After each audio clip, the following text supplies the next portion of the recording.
Hello everyone, today we are going to start with class 11 chemistry chapter number 4 chemical bonding and molecular structures. So we'll be doing the assertion and reason problems. So without wasting time, let us start with the first question. So here the assertion is shape of ammonia molecule, NH3 molecule is tetrahedral, and the reason statement is that in ammonia nitrogen is sp3 hybridized. सो यहाँ पर आपका देखिए कि both assertion and reason are correct statements and reason is the correct explanation. ये तो आप जानते हैं, पहला ऑप्शन होता है कि दोनों ट्रू हैं और रीजन assertion को करेक्टली एक्सप्लेन कर रहा है। दूसरे ऑप्शन में बी में ट्रू दोनों होते हैं बट रीजन assertion को एक्सप्लेन नहीं करता करेक्टली। तीसरे ऑप्शन में पहला सही होता है, दूसरा फॉल्स होता है, और चौथे ऑप्शन में दूसरा सही है और पहला फॉल्स है। तो हम देख लेते हैं सबसे पहले तो अमोनिया मॉलिक्यूल। ठीक है, अब अमोनिया मॉलिक्यूल का जो है आपको शेप निकालना है। तो अमोनिया मॉलिक्यूल का शेप क्या होता है NH3 का? ठीक है, क्या वो टेट्राहेड्रल होता है? और अगर और इसकी हाइब्रिडाइजेशन क्या होती है? ठीक है, ये अलग अलग से हमें दोनों चीज़ें निकालनी है। तो यहाँ पर अगर हम देखें तो आपका NH3 जो है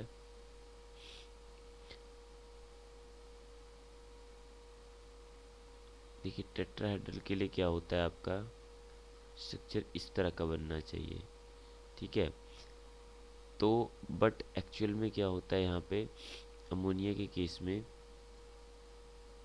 स्ट्रक्चर हम टेट्राहेड्रल ना बोलकर पिरामिडल बोलते हैं। It is not tetrahedral, it is rather a pyramidal structure. ठीक है, टेट्रा में 4 बॉन्ड बनते हैं, पिरामिडल में क्या होता है कि नाइट्रोजन यहाँ पर है, एक इसके ऊपर लोन पेयर होता है और 3 यहाँ पर हाइड्रोजन होते हैं, like this.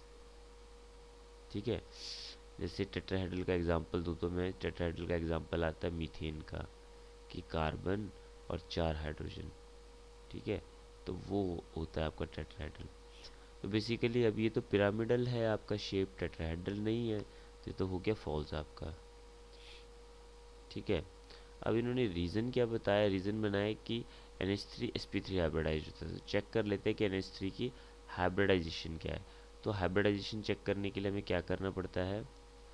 Number of hybrid orbitals निकालने हैं। Number of hybrid orbitals is equal to half of, ठीक है, नंबर ऑफ आपके जो वैलेंस इलेक्ट्रॉन कितने होते हैं सेंट्रल एटम पे, ठीक है, वो देन कम्स आपका plus number of monovalent atoms. Monovalent atom कितने जुड़े हुए हैं, माइनस कैटायन पे क्या चार्ज है, प्लस एनायन पे क्या चार्ज है। ठीक है, तो इस केस में हमने क्या कर लिया, हाफ ऑफ वैलेंस इलेक्ट्रॉन निकाल लीजिए फटाफट नाइट्रोजन पे। तो नाइट्रोजन के वैलेंस इलेक्ट्रॉन कितने होते हैं आप जानते हैं, नाइट्रोजन एटॉमिक नंबर 7। ठीक है, तो 2 और 5 तो आपके वैलेंस इलेक्ट्रॉन 5 हो गए, तो 5 लिख दिया, प्लस इसके साथ हाइड्रोजन लगा हुआ है, हाइड्रोजन तो मोनोवैलेंट होते हैं, कितने लगे 3, तो 3 हो गए ये, माइनस कैटायन, क्या इसके ऊपर कुछ चार्ज है? अगर एक तरह का कैटायन बनता है तो कैटायन के आप चार्ज को क्या करते हैं, माइनस करते हैं। अगर पॉजिटिव चार्ज आता है तो उसको सब्ट्रैक्ट करना है, और आपका अगर माइनस चार्ज आएगा तो उसको आपको ऐड करना है। मतलब इलेक्ट्रॉन अगर लिए होंगे तो वो ऐड करोगे, अगर दिए होंगे तो माइनस करोगे। कुछ भी नहीं है इसके ऊपर चार्ज, तो ज़ीरो। तो 5 और 3 8, 8 divide by 4, sorry 2, that is equal to 4। तो मतलब नंबर ऑफ हाइब्रिड ऑर्बिटल्स 4 बन गई। ये 4 हाइब्रिड ऑर्बिटल्स जो हैं ये कौन कौन सी हैं? देखिए, एक तो आपका लोन पेयर शो कर रहा है, ठीक है, और 3 आपके बॉन्ड पेयर हैं। तो ये जो 4 ऑर्बिटल्स बन रही हैं ये एक लोन पेयर और 3 बॉन्ड पेयर से मिलकर बन रही है, यानी sp3। ये देखिए 3 p की ऑर्बिटल्स हो चुकी हैं और एक s की ऑर्बिटल हो गई है। टोटल कितने बन गए? टोटल बन गए 4। तो ये तो स्टेटमेंट वेरी ट्रू है, तो ये स्टेटमेंट ट्रू है और ये वाली जो स्टेटमेंट है आपकी फॉल्स है। ठीक है, तो आपका जो करेक्ट ऑप्शन होगा डी, यानी एजर्शन तो आपका फॉल्स हो गया और रीज़न आपका ट्रू हो गया. So your correct option is D. So now comes the question number second. Assertion is sodium chloride formed by the action of chlorine gas on sodium metal is a stable compound. ठीक है, मतलब sodium chloride किस तरह से बनता है? Action of chlorine gas on sodium metal. यानी sodium आपने लिया और उसमें क्या डाल दिया आपने? उसमें आपने क्लोरीन गैस डाल दी. क्या बन गया? 2NaCl बन गया और बैलेंस करने के लिए 2 यहाँ लगा दिया आपने. ठीक है, तो बेसिकली ये जो NaCl बनता है ये स्टेबल कंपाउंड है, बिल्कुल स्टेबल कंपाउंड है. इट्स आयनिक कंपाउंड, एक तरह का आयनिक कंपाउंड आपका बनता है और इसकी काफ़ी स्टेबिलिटी होती है. ठीक है, आम भाषा में इसको आप कॉमन सॉल्ट भी बोल देते हैं. ठीक है, जो घरों में हम आमतौर पे यूज़ करते हैं, दैट इज़ दी NaCl. तो कहने का मतलब क्या है कि it's a stable compound and it is made when sodium metal is combined with the chlorine gas. So that is true. Individually देख रहे हैं कि एजर्शन रीजन के ट्रू हैं, तो ये तो ट्रू है. अब रीजन देख लीजिए. This is because sodium and chlorine ions acquire octet in sodium chloride formation. ठीक है, तो ऑक्टेट रूल क्या बताता है? देखिए, आपको ऑक्टेट रूल एक तरह से आपको स्टेबिलिटी ही बता रहा है इलेक्ट्रोवैलेंट कंपाउंड्स की, या आप बोल सकते हैं ionic compounds.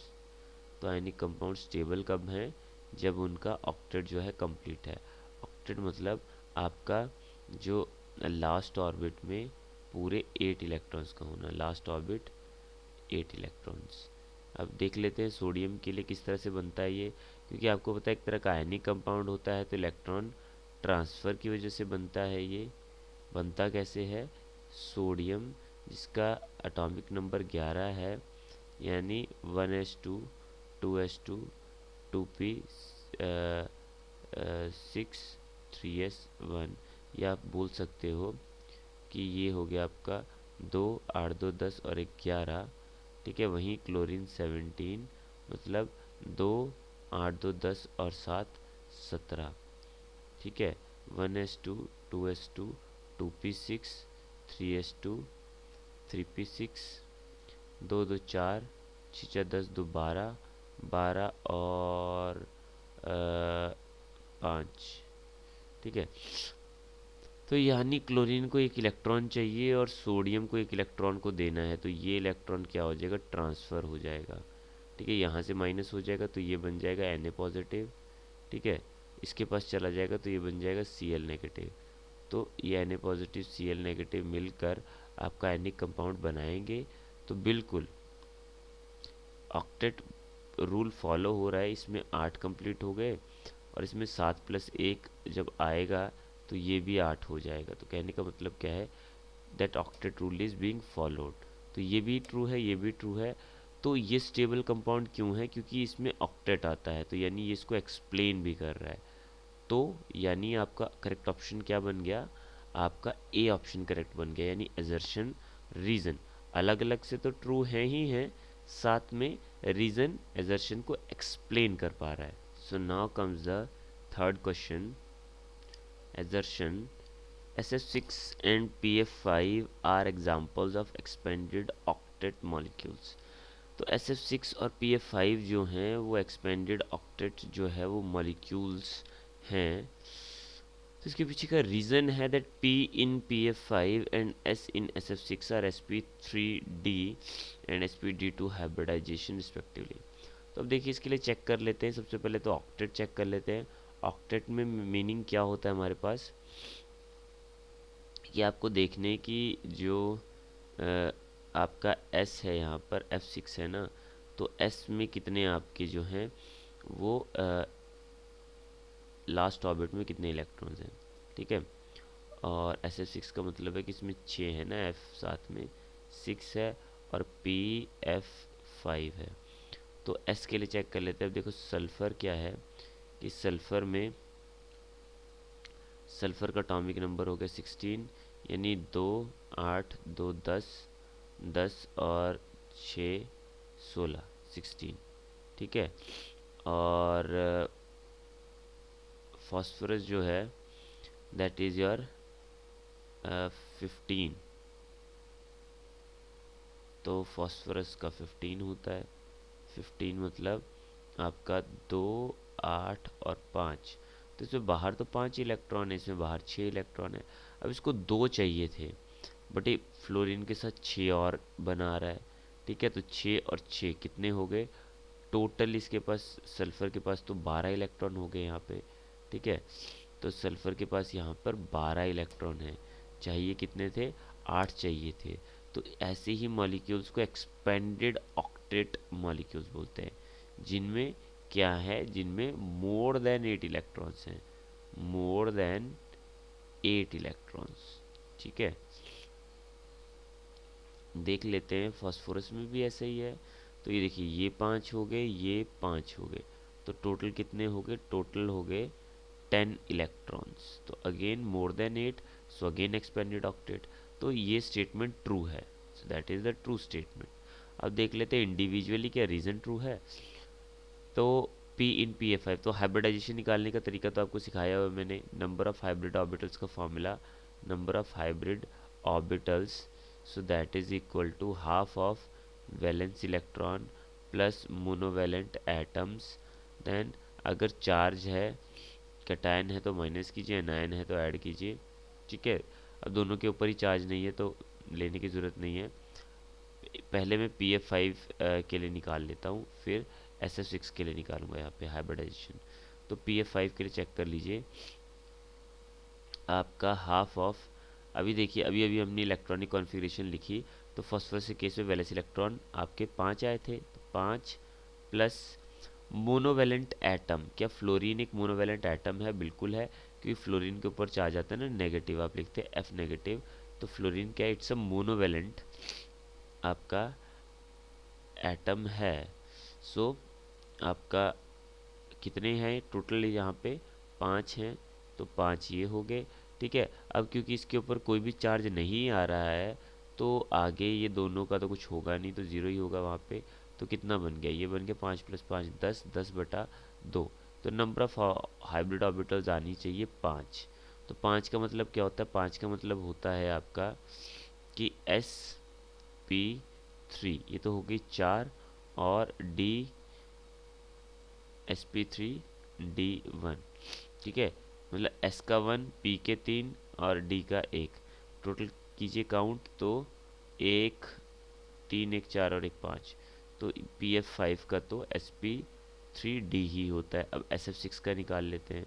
Half of sulphur के भी वैलेंस इलेक्ट्रॉन निकाले थे आपने, 6 थे, तो 6 ये, साथ में बाहर फ्लोरीन ही लगा हुआ है, तो फ्लोरीन अगेन क्या है? मोनोवैलेंट है।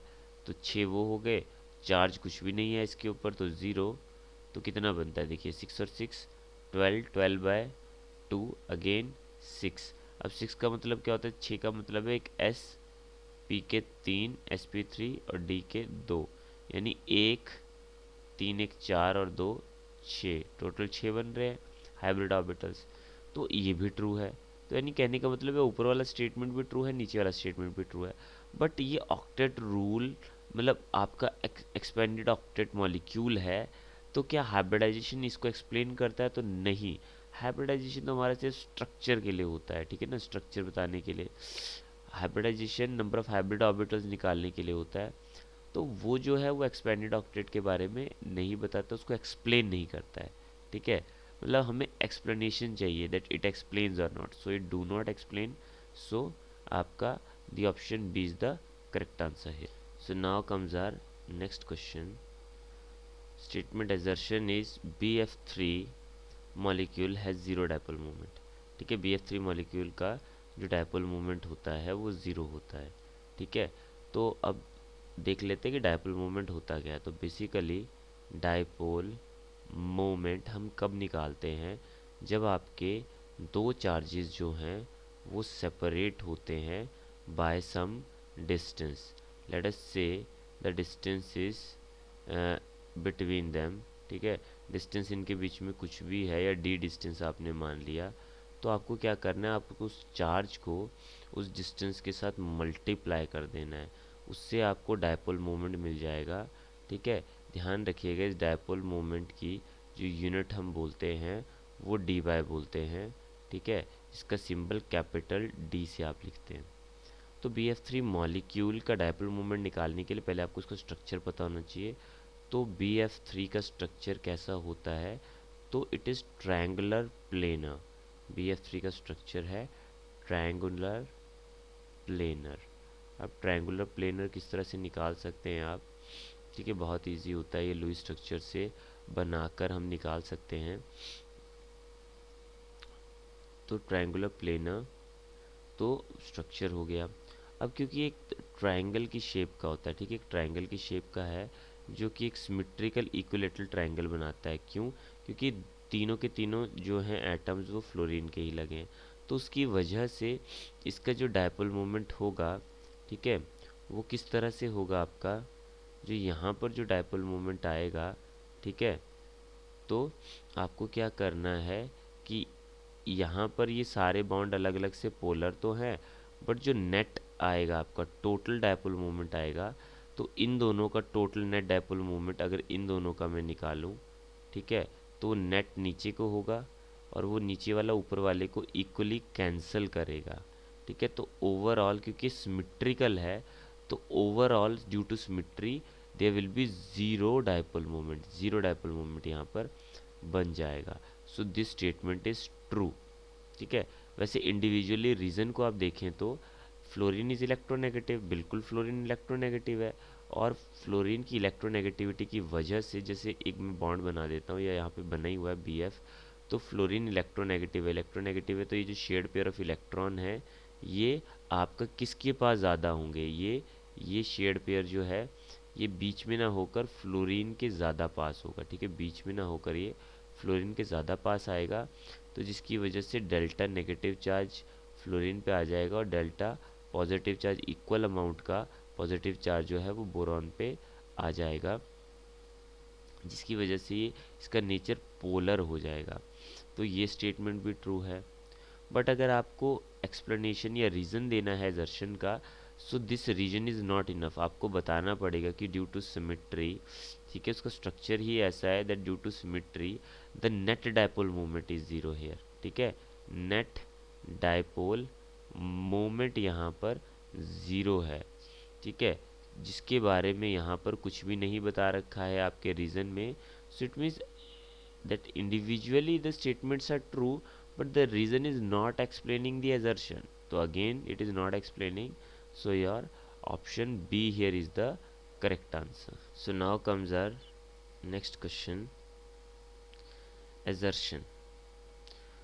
According to Fazan's rule, covalent character is favored by small cation and large anion, ठीक है। तो देखिए फ़ज़ान रूल क्या है, फ़ज़ान रूल बहुत ही ज़्यादा इंपॉर्टेंट कॉन्सेप्ट है, और फ़ज़ान रूल चाहे कोई भी एग्ज़ाम आप दे रहे हो, ठीक है, फ़ज़ान रूल तो एग्ज़ाम में आएगा ही आएगा, Fajans rule will be there in the exam, it's sure shot, ठीक है, बहुत ज़्यादा इंपॉर्टेंट होता है। फ़ज़ान रूल होता क्या है, देखिए Fajans is the name of the scientist. तो इन्होंने क्या बताया कि जैसे देखिए आप जब भी कोई चीज़ पढ़ते हैं ना, तो साइंस में हम जो भी चीज़ पढ़ते हैं, नथिंग इज़ 100% परफेक्ट, परफेक्ट कोई चीज़ नहीं होती, ठीक है। जैसे कि आपको पता है कि आपने कोवेलेंट बॉन्ड्स जब पढ़े हैं, कोवेलेंट बॉन्ड बनते हैं शेयरिंग की वजह से, वो आपको पता ही है। तो कोवेलेंट बॉन्ड जब आप पढ़ते हैं तो दो तरह के कोवेलेंट बॉन्ड आप पढ़ते हैं, एक तो होते हैं आपके पोलर, ठीक है, और दूसरे होते हैं आपके नॉन पोलर, ठीक है, पोलर नॉन पोलर पढ़ते हैं। पोलर का एग्जांपल जैसे कि HCl, नॉन पोलर का जैसे कि H2, ठीक है ना।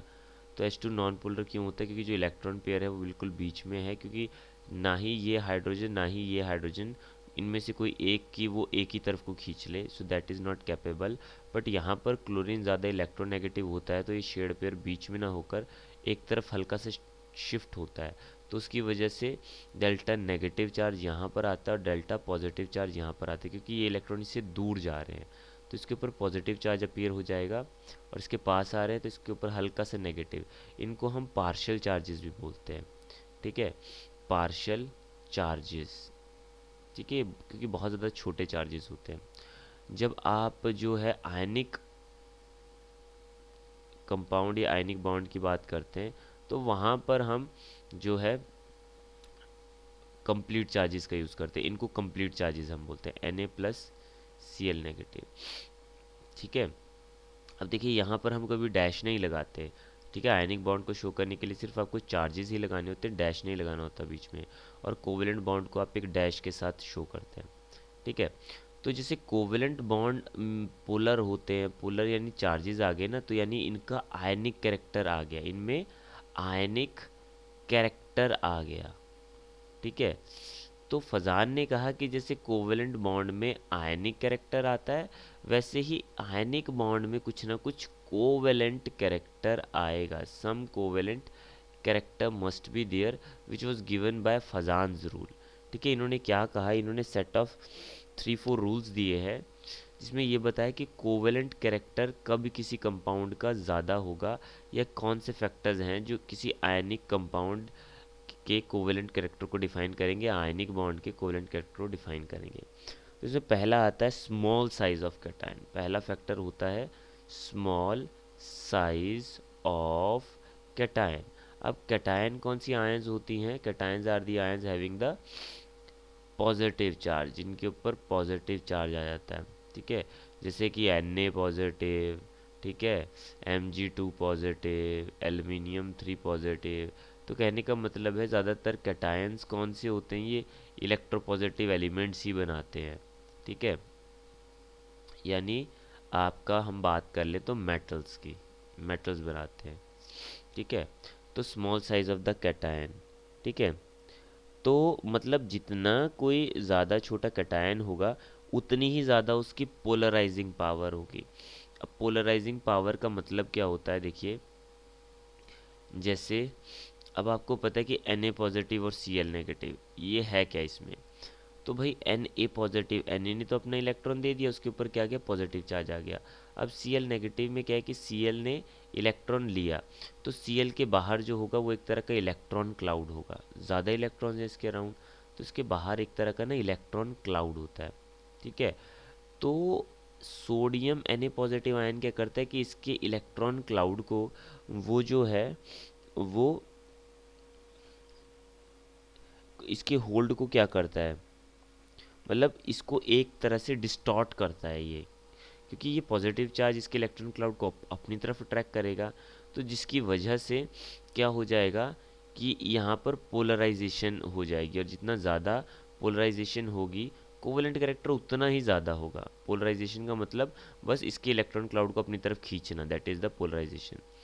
तो अब ये जितना छोटा होगा ना, उतनी ही ज़्यादा इसकी खींचने की क्षमता होगी, ठीक है। तो basically smaller the size of cation, more the polarising power. तो एक दो एग्जांपल दे देते हैं आपको, ठीक है।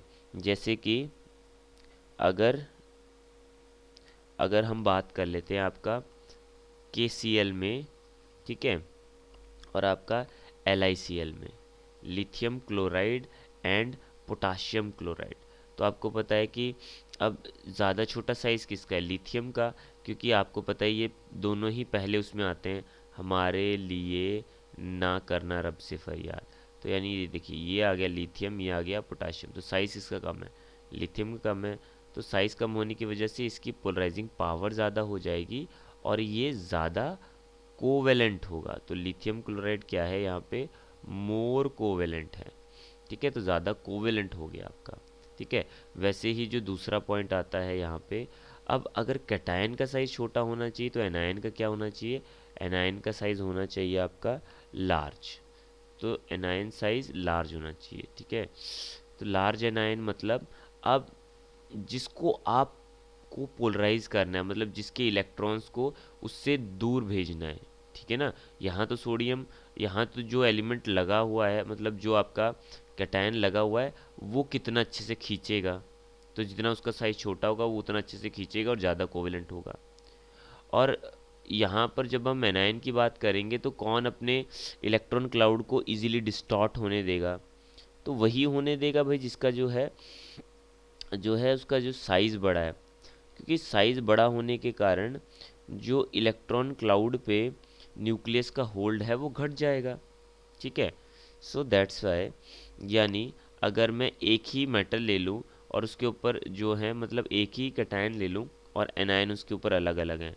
जैसे मान लीजिए लिथियम आयोडाइड है, ठीक है, लिथियम ब्रोमाइड है, लिथियम क्लोराइड है, लिथियम फ्लोराइड है, ठीक है। तो इन सभी में आपका यहाँ पर क्या है कि कोवेलेंट कैरेक्टर इसका ज़्यादा होगा। इसका ज़्यादा क्यों है?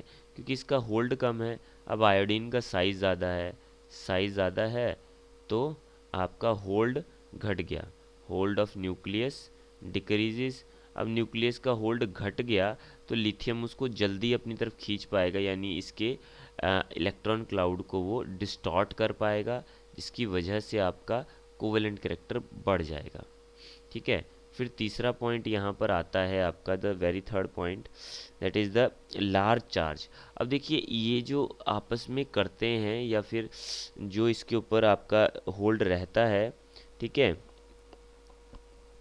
तो बेसिकली वो डिपेंड करता है दोनों पे आपका कि कैटायन और एनायन पे कितना चार्ज आता है, ठीक है। तो जितना ज़्यादा चार्ज होगा, larger the charge of cation and anion,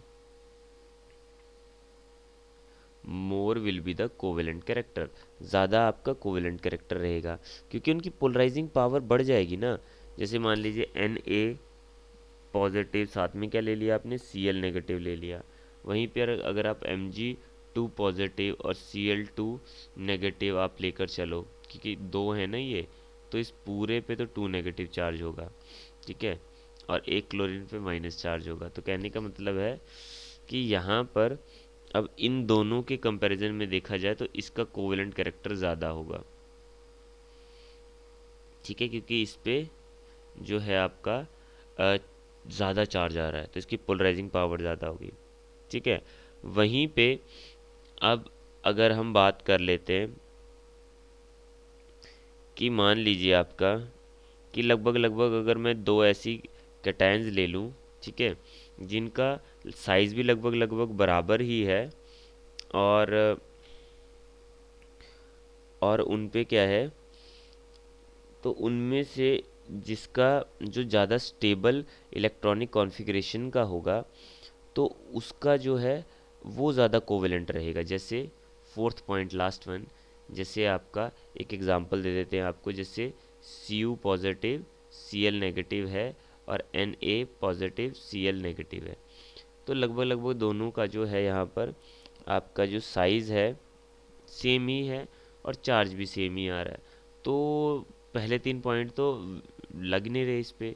तो उस टाइम आप इलेक्ट्रॉनिक कॉन्फ़िगरेशन देखिए, जिसकी इलेक्ट्रॉनिक कॉन्फ़िगरेशन जो है वो नोबल गैसेस के ज़्यादा पास है, ठीक है, तो उसका कोवेलेंट कैरेक्टर ज़्यादा होगा, ठीक है। तो यहाँ पर